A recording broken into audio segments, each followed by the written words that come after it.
ഇതിൽ ഈ സ്പിരിച്വാലിറ്റി എന്ന് പറഞ്ഞുകൊണ്ട് ഉദ്ദേശിക്കുന്നത് എന്താണ്? കളരിയെ സംബന്ധിച്ച് നമുക്കറിയാം, വിളക്കൊക്കെ കത്തിച്ച് അതിലൊരു ദേവത ഉണ്ടാവും. അതിനുശേഷമാണ് ആ ദേവതയെ പ്രാർത്ഥിച്ചതിന് ശേഷമാണ് പവറുണ്ട്, ഒരു ശക്തിയുണ്ട്, ഒരു പവറുണ്ട്. ഈ വിരൽ വെച്ചിട്ട് ഈ മർമ്മങ്ങളെ കീറാൻ പറ്റും എന്ന് പറയണം. വിരൽ വെച്ച് മർമ്മങ്ങളെ കീറാൻ പറ്റും എന്ന് പറയണം. അപ്പം ഞങ്ങൾ ഇത്ര വലിയ സംഭവമായിട്ട് അപ്പോൾ കീറാൻ പറ്റുമായിരിക്കും ഇല്ലായിരിക്കും എന്നൊക്കെ വിചാരിച്ച് ഞങ്ങൾ കൺഫ്യൂസ് ആയിട്ട്. ഇപ്പോൾ നമ്മൾ ബ്രൂസ്ലിയുടെ ഒക്കെ കാര്യം എടുത്ത് നോക്കുകയാണെങ്കിൽ അവരെല്ലാം ഫിലോസഫിയാണ് കൂടുതലുള്ളത്. ഇന്ന് ഒരുപാട് അവരുടെ ഫിലോസഫിക്കൽ കോട്ടുകൾ ഒരുപാട്. ഇതിൻ്റെ എല്ലാവരും അവസാനം ഒരു സ്പിരിച്വൽ വേയിലേക്ക് ചെന്നെത്തുകയാണ് ഈ ഫൈറ്റിൻ്റെ മറ്റൊരു. അദ്ദേഹം കാട്ടിൽ പോയിട്ട് 6-7 മാസത്തോളം കാട്ടിൽ മഞ്ഞിൽ വന്യമൃഗങ്ങളായിട്ട് ഏറ്റുമുട്ടി ആ ഒരു സാക്രിഫൈസ് ചെയ്ത് നേരെ കയറുന്നു, കൊടുക്കുന്നു. അവനക്ക് എങ്ങനെ പണി കൊടുക്കാം എന്നുള്ള നോക്കുന്നത്. മുഹമ്മദ് അലി അദ്ദേഹം വയസ്സായ സമയത്ത് അദ്ദേഹത്തിന് പാർക്കിൻസൺസ് ഉണ്ടായിരുന്നു.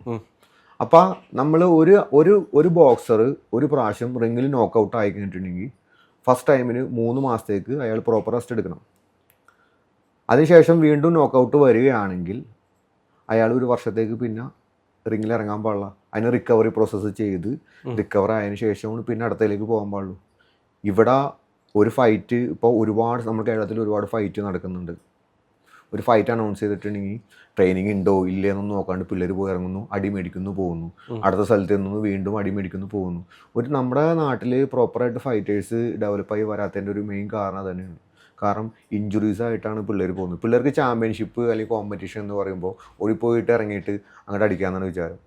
പക്ഷേ ഇതിൽ നിന്ന് കിട്ടുന്ന ഇഞ്ചുറീസ് ഉണ്ട്. ഇഞ്ചുറി കിട്ടി കഴിഞ്ഞാൽ ഒരു ഫൈറ്റർ ഒരു 3-4 വർഷം ഇങ്ങനെ കത്തിക്കും, പിന്നെ അവനെ കാണൂല. പിന്നെ അടുത്ത ഫൈറ്ററും കത്തിക്കും, പിന്നെ അവനെ കാണൂല. കുറേ ഇഞ്ചുറി വന്നിട്ട് ഒരുപാട് പിള്ളേർ ബാക്കിലേക്ക് പോകുന്നുണ്ട്. ഒരു പ്രോപ്പർ ഫൈറ്റേഴ്സ് ഇപ്പോൾ എൻ്റെ സുഹൃത്തുക്കൾ ഒരുപാട് പേരുണ്ട്, നല്ല പ്രൊഫഷണലി ഫൈറ്റ് ചെയ്യുന്ന ഫൈറ്റേഴ്സ്. അവരൊക്കെ വർഷത്തിൽ 1-2 ഫൈറ്റ് കമ്മിറ്റ് ചെയ്യുള്ളൂ. അത് പ്രോപ്പറായിട്ട് വർക്കൗട്ട് ചെയ്ത് സെറ്റായി അവർക്ക് കോൺഫിഡൻസ് ആയി മാത്രമേ അവർ അതിനിറങ്ങുള്ളൂ. അങ്ങനെ കമ്മിറ്റ്മെൻറ്റ്സ് ഉണ്ട്.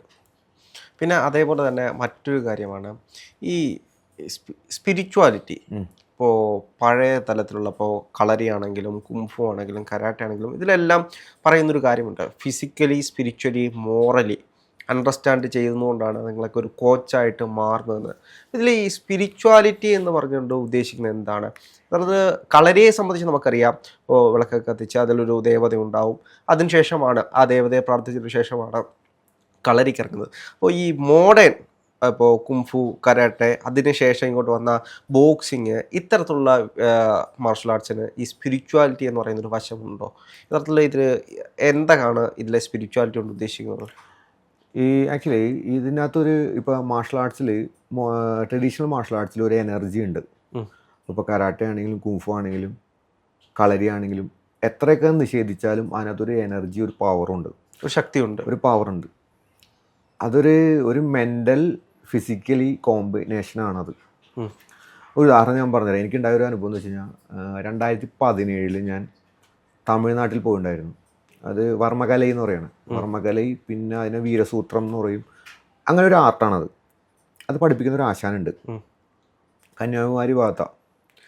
അപ്പോൾ ഈ വർമ്മകലൈ വീരസൂത്രം, മർമ്മകലൈ എന്ന് പറയും, മർമ്മത്താക്കുതൽ മുറൈ അങ്ങനെ പറയും, പിന്നെ വീരസൂത്രം, അങ്ങനെ 3-4-5 പേരുകളുണ്ട്. അപ്പോൾ ഇത് പഠിപ്പിക്കുന്ന ഒരു ആശാനുണ്ട്.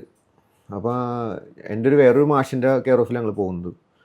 അപ്പോൾ ഈ ആശാനെ കാണുമ്പോൾ വെച്ചാൽ ആശാൻ ഒരു സാധു മനുഷ്യൻ, ഒരു വലിയ എന്താ പറയുക, ഭയങ്കര സെറ്റപ്പും കാര്യങ്ങളൊന്നുമില്ല. ഒരു സാധാരണ ഒരു മുണ്ടും ഒരു ഷർട്ടും ഇട്ടിട്ട് ഒരു മെലിഞ്ഞിട്ട് ഒരു 72-73 വയസ്സുണ്ടാവും. ഇപ്പം അതിൽ കൂടുതലുണ്ടാവും കേട്ടോ. ആശാൻ വരുന്നു. ആശാൻ ചെറിയൊരു ഒരു സാധാരണ ഒരു വാർച്ചരിപ്പൊക്കെ ഇട്ട് കഷത്തിലൊരു ബുക്കൊക്കെ വെച്ചിട്ട് വരുന്നു. ഒരു പാവമനുഷ്യൻ.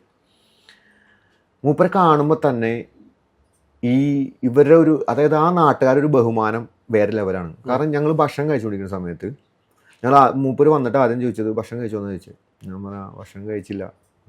എന്നാൽ ഭക്ഷണം കഴിച്ചിട്ട് നമുക്ക് പ്രാക്ടീസ് സ്റ്റാർട്ട് ചെയ്യാൻ. നമ്മളുടെ നേരെ ഭക്ഷണം കഴിക്കാൻ വേണ്ടി കൊണ്ടുപോയിട്ട് ഫുഡ് കഴിച്ചുകൊണ്ടിരിക്കുന്നതിൻ്റെ ഇടയ്ക്ക് ഈ കറി വിളമ്പണതിൻ്റെ ഇടയ്ക്ക് കുറച്ച് കറി എൻ്റെ കണ്ണിലേക്ക് തെറിച്ച്.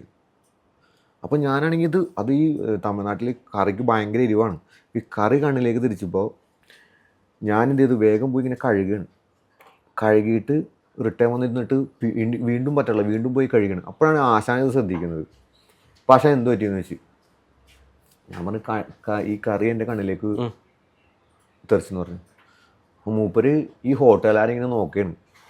ഇപ്പോൾ ഈ ഹോട്ടലുകാരൻ ഈ മറ്റേ ഈ പാത്രം ഇങ്ങനെ വെച്ചിട്ട് ഇങ്ങനെ പിടിച്ചിരിക്കുകയാണ്. പാത്രം ഇങ്ങനെ കോരി അയാളുടെ കയ്യിലേക്കാണ് ഇങ്ങനെ ഇങ്ങനെ ഇങ്ങനെ ഇങ്ങനെ വിറച്ചുകൊണ്ടിരിക്കുകയാണ്. ഇയാളിങ്ങനെ നോക്കിയിട്ട് എന്നയ്യാ എന്ന് വെച്ച്. അപ്പോൾ തന്നെ തെറിയാമ പണിയർക്ക് അയ്യാ എന്ന് പറഞ്ഞിട്ട് അത്രയും അതായത് ആ ഒരു ചെറിയ മനുഷ്യനെ അവരത്രയും പേടിക്കുന്നുണ്ടെങ്കിൽ മൂപ്പര ആ ഒരു പവർ എന്തായിരിക്കും. അപ്പം പ്രാക്ടീസ് സ്റ്റാർട്ട് ചെയ്ത് മൂപ്പര വിരൽ എന്ന് വെച്ച് കഴിഞ്ഞാൽ നോർമൽ ഒരു വിരൽ പുള്ളിങ്ങനെ ഓരോ ഡെമോൺസ്ട്രേഷൻ ഇങ്ങനെ പറഞ്ഞുതരും. ഓരോ 108 മർമ്മങ്ങൾ ഉണ്ടെന്നാണ് പറയുന്നത്. ഇപ്പം അത് പലർക്കും പല അഭിപ്രായങ്ങളുണ്ടാവും, നമ്മൾ അതിനകത്തേക്ക് പോകുന്നില്ല. അപ്പം ഈ കൈ വിരൽ വെച്ചിട്ട് മൂപ്പര് അപ്പം ഷർട്ട് ഊരിട്ടാണ് ഇത് പ്രാക്ടീസ് ചെയ്യണത് നമ്മൾ.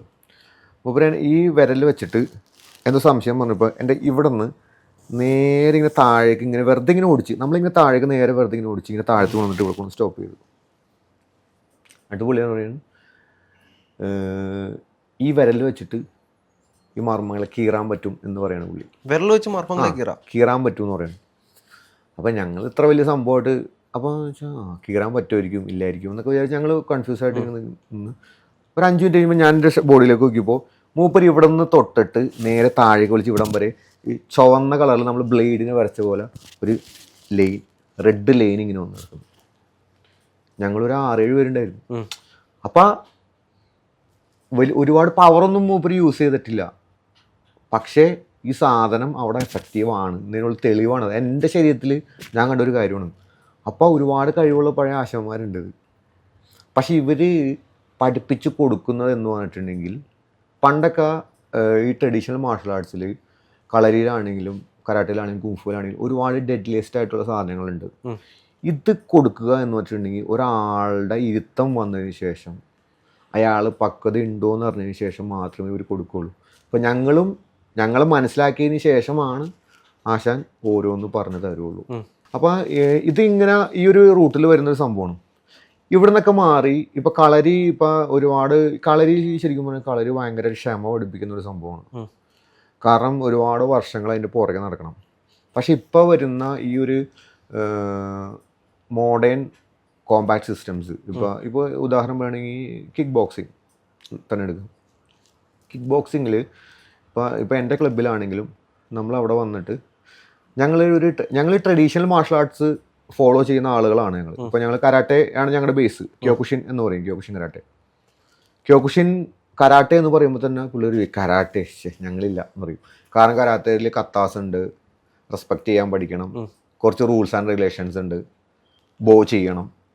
പക്ഷേ കിക്ക് ബോക്സിങ് വരുമ്പോൾ അതിനകത്ത് അതൊന്നുമില്ല. പിള്ളേർക്കൊന്നും വേണ്ട. ഞങ്ങൾക്ക് കിക്ക് ബോക്സിങ് മതി, അല്ലെങ്കിൽ ഞങ്ങൾക്ക് MMA മതി. ഇവർ വരുന്നു, ബോ ചെയ്യാമെന്ന് അവർക്ക് പഠിക്കണ്ട. എങ്ങനെയാണ് പഞ്ച് ചെയ്യേണ്ടത്, എവിടേക്കാണ് പഞ്ച് ചെയ്യേണ്ടത്, ജാബ് എങ്ങോട്ട് ചെയ്യണം, ക്രോസ് എങ്ങനെ ചെയ്യണം, ഹുക്ക് എങ്ങനെ ചെയ്യണം, അപ്പർ കട്ട് എങ്ങനെ ചെയ്യണം, ഇത് എങ്ങനെ അറ്റാക്ക് ചെയ്യാമെന്നാണ് ഇവർ ചോദിച്ചുകൊണ്ടിരിക്കുന്നത്. പരിധി വരെ സിനിമകൾ ഇത് ഒരുപാട് ആളുകൾ തീർച്ചയായിട്ടും സിനിമകളിൽ ഇപ്പോൾ ഒരു കരാട്ടയായിട്ട് ബന്ധപ്പെട്ട RDX സിനിമ ഇറങ്ങി, ഇഷ്ടം പോലെ അഡ്മിഷൻ. കാരണം സിനിമകളിൽ കാണിക്കുന്നത് ഇത് ആളെ ബീറ്റ് ചെയ്യാൻ വേണ്ടിയിട്ടാണ്. ആളെ എങ്ങനെ ഡയറക്റ്റ് വരുമ്പോൾ ആളെ എത്രത്തോളം അയാളെ പരിക്കേൽപ്പിക്കാം, എത്രത്തോളം അയാൾക്കുള്ള പണി കൊടുക്കുക എന്നുള്ള രീതിയിലാണ് സിനിമകൾ ഇത് അവതരിപ്പിക്കുന്നത്.